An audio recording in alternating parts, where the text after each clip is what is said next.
So hi and welcome everyone. I'm very excited to be hosting this session today. And with me, I have Michael Norris from Aussie Broadband. Today, we'll be talking about unlocking enterprise-grade storage for Kubernetes and Aussie Broadband's journey to Portworx. In terms of agenda, we'll have a quick introduction to Aussie Broadband as a company. We'll get to hear about their container strategy. Michael will take us through their journey with multi-tenancy. And we'll discover the joint value of Portworx and Rancher and some of the business impact it's had within Aussie Broadband. Michael, why don't you go ahead and introduce yourself? Yeah, hi. I'm Michael Norris. I'm one of the systems engineers at Aussie Broadband in charge of our Kubernetes infrastructure. And my name is Greg Schultz. I'm an account executive for Portworx, and I look after both Australia and New Zealand.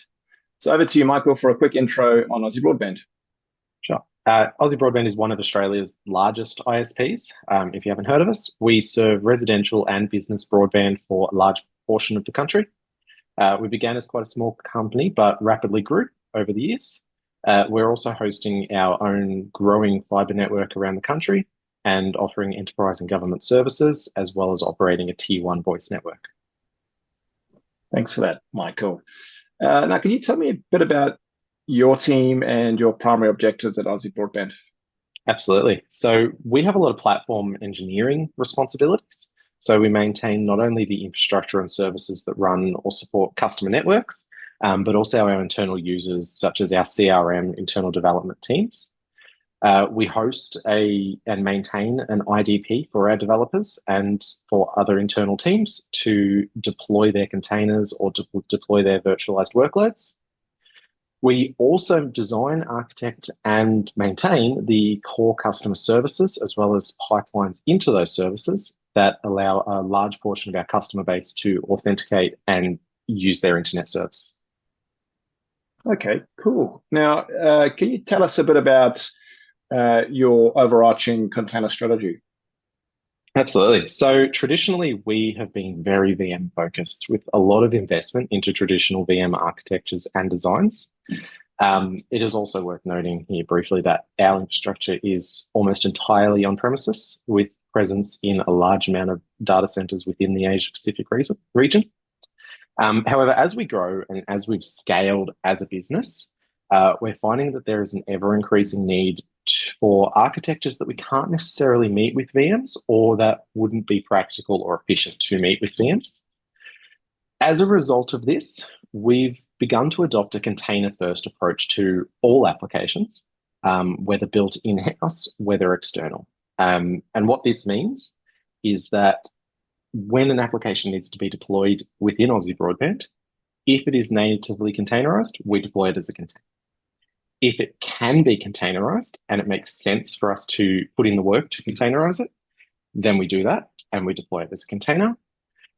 But of course, if containerization doesn't make sense for the architecture or the application is only available virtualized or as an appliance, for example, then we deploy it as a VM or as an appliance as needed. We're finding, especially with our in-house applications, that this has led to far more efficient and resilient applications with a lot less management overhead. We're also particularly seeing the benefit in the flexibility and resiliency of deploying our core customer services in this manner. Kubernetes is absolutely testament here to this is absolute testament to the power of Kubernetes here, with the ability to scale, with the ability to deploy multiple replicas in different zones, and it's really brought our infrastructure forward. Okay. Now, I'm sure it wasn't all smooth sailing along the way. Can you share some of the key challenges with containers and Kubernetes as you went along this journey? Yeah, as with anyone who has ever run anything on Kubernetes, we've had our challenges. The biggest challenge, I think, or the biggest challenges we've faced are network latency, especially when we're talking about cross-zone clusters on premises. Storage latency, especially because we went from a traditional VM architecture and still had a SAN-backed fiber channel storage solution. So network latency was a huge impact or a huge challenge there. even storage latency with local disks. So a large issue that we had, or one of our biggest challenges that we faced in this journey, is the storage latency using a distributed block store native to Kubernetes, as well as the I/O performance of those same of that same solution when we're talking about applications accessing their PVs or accessing their data on PVs. And then, of course, one of the other challenges, and one of our, I suppose, biggest challenges here, is catering to our business's internal requirements for multi-tenancy. So, yeah. Okay. Well, we're really pleased to be part of helping you address those challenges. I did hear you mention multi-tenancies. So can you expand a bit more around that challenge and about the vCluster use case? Absolutely. So this is something we're very proud of. We're very happy with how this has turned out. Within Aussie Broadband, to provide a bit of background, we have a lot of different internal teams who all have and require access to deploy their workloads, deploy their services within Kubernetes. As platform engineers, we were very early faced with finding a solution to this. We needed to cater to our internal teams, our internal developers, to ensure that not only can they deploy, but they can deploy in a developer-friendly way, in an easy-to-use way, and a way that doesn't have a large management overhead. So we went through many iterations of design, many iterations of testing different solutions that allow us to achieve this goal. But ultimately, we assessed three main options. And the first of that is VM-based tenanted clusters. Now, some of the pros here we found were isolation. Every VM cluster is isolated. There was also full developer autonomy. So they had full control of their cluster. They were able to deploy essentially whatever they like. But of course, then with some cons there was they had to deploy everything. So whilst we could create templates that might deploy CNIs or other, cert manager or other applications that are common use cases, we're not going to hit every goal, right? There's going to be things that could be shared, even shared between their own tenanted clusters, that had to be deployed many times. And this obviously brings up a couple of problems. So maintainability is a problem. Yeah, we have to manage all of these different copies of the application, as well as all these different copies of the cluster. So the efficiency in terms of having 60, 70, even potentially as we scale hundreds of virtualized clusters, just wasn't very appealing. It wasn't easy to maintain, and it wasn't necessarily the most efficient way to do multi-tenancy for us. The second thing we assessed was 2 or 3 physical clusters, and these are bare metal clusters, with developers able to isolate within a namespace. So we dubbed this namespace isolation. That worked a lot better. We were able to share services like Cert Manager. We were able to share services like external DNS or those other common things within Kubernetes. Storage classes was a big one that we're able to share here. So that was really great. It was very performant. It was very low resource overhead because it is living in these 2 or 3 zoned clusters. And maintainability was easy, right? We are maintaining just a single Kubernetes cluster or a small number of Kubernetes cluster and their operating systems. The cons, however, was scalability, first of all.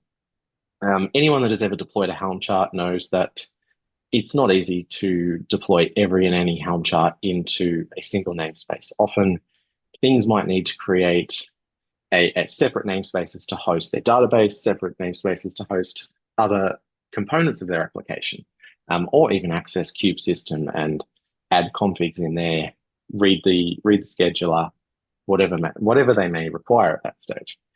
So that was a problem. Scalability. Our developers were able to create namespaces and have control over their namespaces, but suddenly our small number of clusters would have thousands of namespaces within.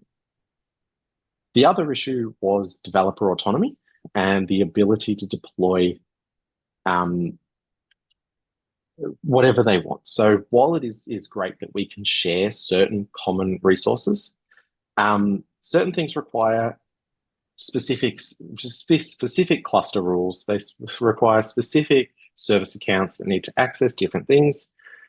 And that became very, very difficult because suddenly the network policy that may be assisting in isolating these namespaces needed to be amended on a use case by use case basis, as well as the resource quotas, as well as the RBAC. So it became quite difficult to manage, quite difficult for our developers to manage themselves. And that was obviously a problem. The last one, I suppose, in terms of the big problem there was etcd isolation. Every resource that we had lives in the cluster's etcd. And while that might be appealing in some ways in terms of consolidation, it does put a lot of load on those etcds. So we have to have a lot of consideration into design, a lot of consideration into architecture so that they can handle that. Coming out of those two sort of solutions that we weighed up, it would have been about 2.5 years ago now, we discovered vCluster as a solution. This we found perfectly fit our needs. It provided cluster level isolation while virtually living within a namespace of a physical cluster. Developers had full autonomy over their cluster. They have their own etcd, they have their own kubeAPI server, and they can create namespaces within their namespace that live within the virtual etcd rather than the host. The other massive benefit we found here was maintainability. So instead of having to maintain all of these virtualized clusters, we had the benefit, but with simple maintenance due to the loft platform that we were using or are using. There was a downside, and the downside was the benefit, essentially. We have etcd hosted for every single virtual cluster, every single tenanted isolated cluster. And that takes a lot of storage and a lot of network to run. When you are talking hundreds of etcd nodes, all on the same hardware, there's a lot of storage latency that needs to be considered. And that, I suppose, is where we looked at other solutions, which I'm sure we'll discuss in a minute. Yeah, thanks, Michael. It's a really great story about your journey in this space, and there's a lot of good information there to any of the listeners as well. So we know that Portworx and SUSE Rancher Prime are major parts of the new computing stack. Can you talk a bit about the approach to get to this point or this joint solution, and then the value each of these are bringing into the overall platform?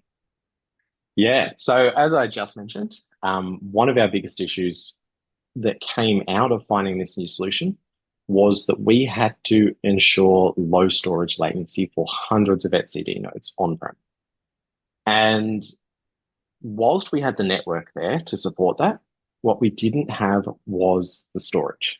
So even with local NVMe disks, even with local quite write-intensive NVMe disks, we were finding that the storage solution that we had in our cluster or clusters wasn't suitable or wasn't able to keep up with the load. So through an assessment period, through proof of concept of many different solutions, we found that Portworx provided us the most stable, most performant storage platform that easily handled this load. That really came down to the IO profile control and the granularity that we could control each storage class and essentially each PV within Portworx. And it made it an absolute game changer for both our multi-tenanted clusters as well as other infrastructure clusters that we happen to be running. I suppose the other benefit that we discovered with Portworx as we dove into it was that it provided not only a stable and performant storage platform, but it provided automation for our tenants to operate storage from within their own virtual clusters. So whether this was access to unique storage classes and being able to modify their PVs to suit application needs, or even the Portworx objects service, which we've recently deployed, that allows our users to self-service tenanted S3 buckets as a custom resource. So CRDs that we are able to inject and create buckets for. So Portworx has given us all of these benefits, and that was fantastic. The next challenge we had was the physical clusters themselves. So while we started out with one physical cluster and it's zoned, and then we scale to two, and then we're now looking at scaling to 20 or 30 potentially, we're realizing that, hey, even though we're not running all of these virtualized clusters, we need a solution to deploy, to maintain the life cycle of physical Kubernetes clusters without a major resource overhead on our staff or without a major management overhead just to manage the life cycle and weekly maintenance of these clusters. So that's where Rancher came in. And it provides us a very stable platform and a very efficient platform for deployment and life cycle of these clusters. It brought our lifecycle management and management operational overhead down significantly. Deploying a cluster used to be a 1 to 2 day job. It's now absolute minutes. Cool. Thanks. Really great joint story there, Michael. So to wrap things up for this session, I'd like to get your final thoughts on some of the business impact this joint Portworx and SUSE solution has brought to your business. Yeah, absolutely. So enhanced developer experience, as it says there, is one of our big wins. With developers having full autonomy over their clusters, they have full control to deploy, to maintain, to manage whatever they wish within their environment.